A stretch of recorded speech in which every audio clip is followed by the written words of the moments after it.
When the king of the Aztecs saw a fleet of ships arriving on his shores, he welcomed their light-skinned leader as the returning dragon Quetzalcoatl in human form.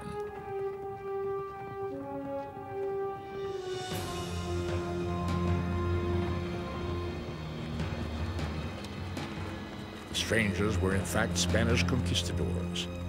Within 2 years, the Aztec kingdom had been destroyed. European domination of the Americas had begun.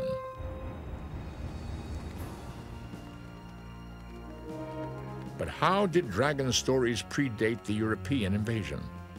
What can explain the existence of dragons in the Americas at least several hundred years before Europeans first arrived?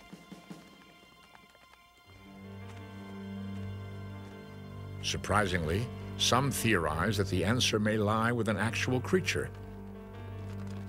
And in 1972, a remarkable discovery not far from the land of the Aztecs lent credibility to the idea.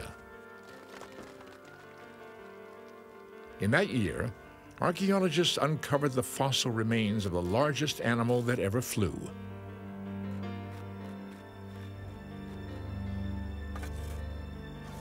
With a wingspan of 50 feet, the creature would have resembled a bat the size of a small airplane. It was categorized as a pterosaur, a flying reptile. It's possible that bones were found, fossils were found of a large pterosaur, perhaps more than once, and that these were identified as a flying animal, and they may have concluded these things were flying dragons. And that may well have happened, for example, in Mexico. Could the Aztecs have found similar remains centuries earlier? Some scholars are doubtful. Is this the motivation for the Indian myths? I'd say the chances of that are close to zero, for the reasons that at least we've only discovered it very recently. And when we discovered it, we only found a few fragments of bones initially that wouldn't look like a giant flying reptile unless you already knew a lot about them. Even if the Aztecs did find a complete skeleton, it's unlikely they would have recognized the bones as those of a flying giant. By looking for dragons in the fossil record, some experts argue we're ignoring a bigger mystery. Even if a dinosaur fossil was the motivation for a dragon, you know, a bunch of people had found one of these things and said, golly, there's something big and giant and scary, and that led to the myth of dragons. In some respects, it's the least interesting part of the explanation. The question is, what have we done with dragons? The way we've embellished them, the role they play in our culture. And to my mind, that's what's particularly interesting about them. Despite modern skepticism, men of science throughout history have compiled intriguing evidence for the actual existence of dragons.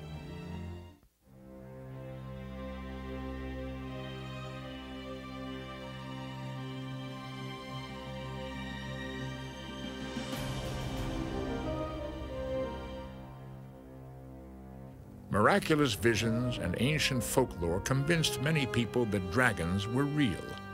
For the skeptics, there was even more persuasive evidence: eyewitness encounters.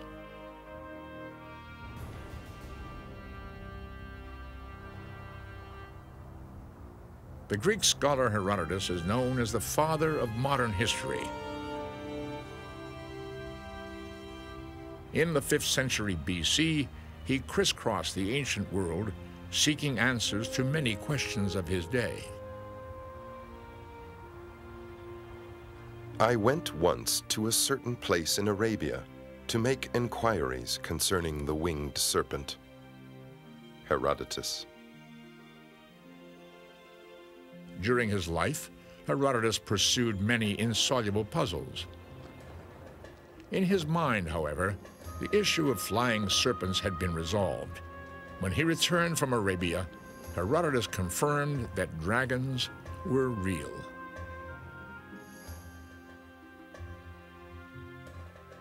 Vipers are found in all parts of the world, but winged serpents are nowhere seen except in Arabia. If they increased as fast as their nature would allow, impossible would it for man to maintain himself on the earth. Herodotus. What can explain these baffling claims? One of the things that's so mysterious is why all of these cultures around the world should keep reporting this same animal that doesn't seem to exist. If you look at traditions of medicine and magic, you find that very many parts of the dragon were considered medicinally useful.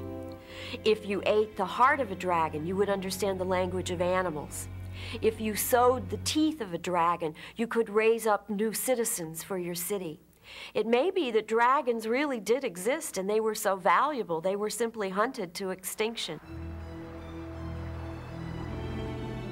As the centuries passed and European travelers scattered across the horizons, they refuted many age-old assumptions. But dragons would not die.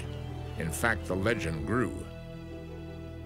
World-wise travelers returned with detailed descriptions of the horrible beasts. Investigators of nature do say that dragons have 15 teeth of a side. Their bodies are set all over with very sharp scales, and their tongue is cloven, as it were double. Edward Topsell, 1658.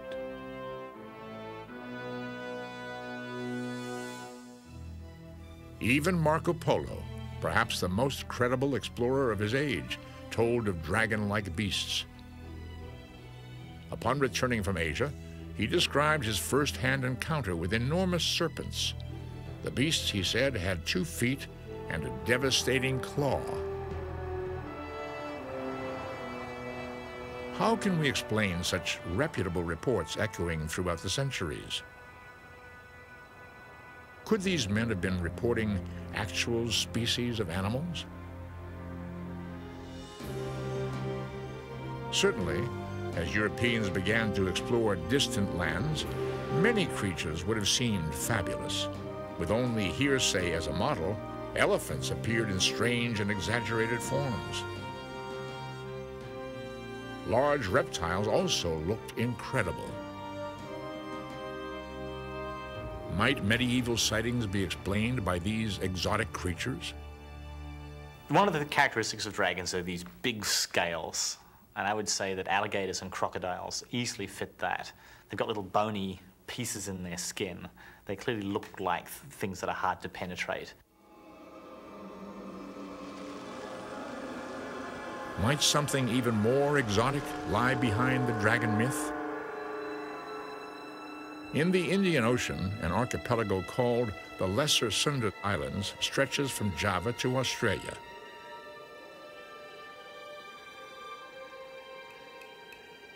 Remote from the outside world for centuries, islanders were steeped in the supernatural.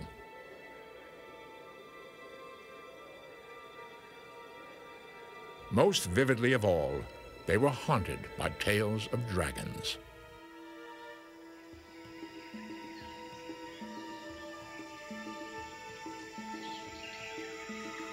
They told of a beast sheathed in scales and armed with deadly talons. An animal said to stalk humans.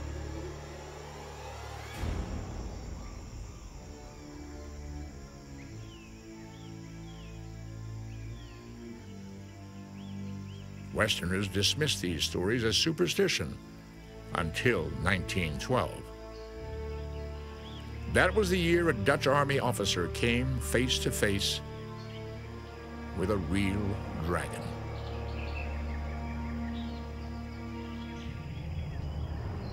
Awestruck zoologists identified the 10-foot animal as a monitor lizard, the largest ever encountered.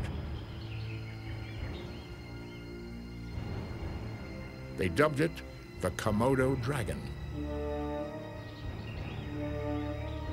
Is this living myth the key to dragon legends?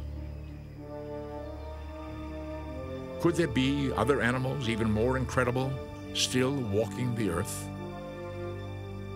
And it is possible that a living animal either a giant monitor, a surviving dinosaur, however unlikely that may seem, could have given rise to dragon folklore in Mesopotamia and other Middle Eastern cultures and later in medieval Europe. A living, dragon-like dinosaur? It would not be the first time in our century that a creature dismissed as extinct has been discovered alive. The coelacanth fish allegedly died out millions of years ago. But in 1938, a fisherman caught a living specimen. The short-necked giraffe depicted in ancient art was never thought to be real. Never, that is, until modern Europeans caught one. The animal is now called okapi. If these fabulous animals live in the flesh, perhaps science has too rapidly dismissed the dragon.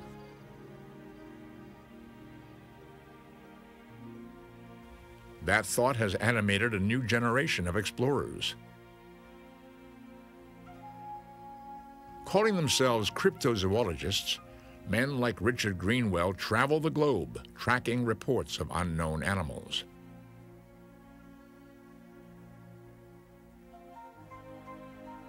In Africa, for example, there's this animal called Mokele mbembe that supposedly lives in the swamps of Central Africa in the Congo.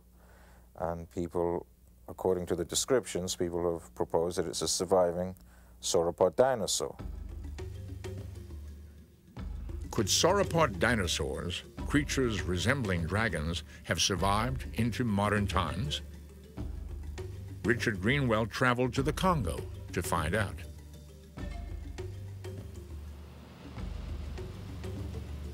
If you fly over it, it's just an enormous area and all you see is tree canopy.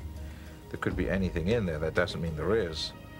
But if you're looking for modern dragons, I guess that's one of the places to go, to a place that's very hard to get in and out of, that's still zoologically not very well known. And that's where you might find a so-called living dragon. The trek was long, the evidence elusive. In the end, Greenwell didn't find a dragon-like creature, but he retains his belief that science still has much to learn. If there are unknown animals, unknown to science, there are definite reasons for that, in that some areas are very hard to get into, the animals are very, their behaviors are very elusive, and it's very hard to prove.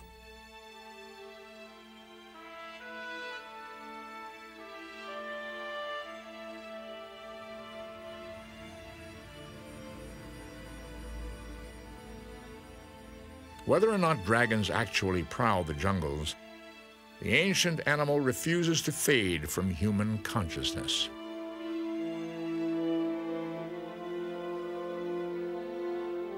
The question then is not why dragons arose, but why, despite religious revolutions, natural science, and modern skepticism, they're still with us. I think the biggest mystery surrounding dragons is the fact that they're there. And what this tells us about human beings is that we love to create myths and tell stories about gigantic monsters to be confronted and slain.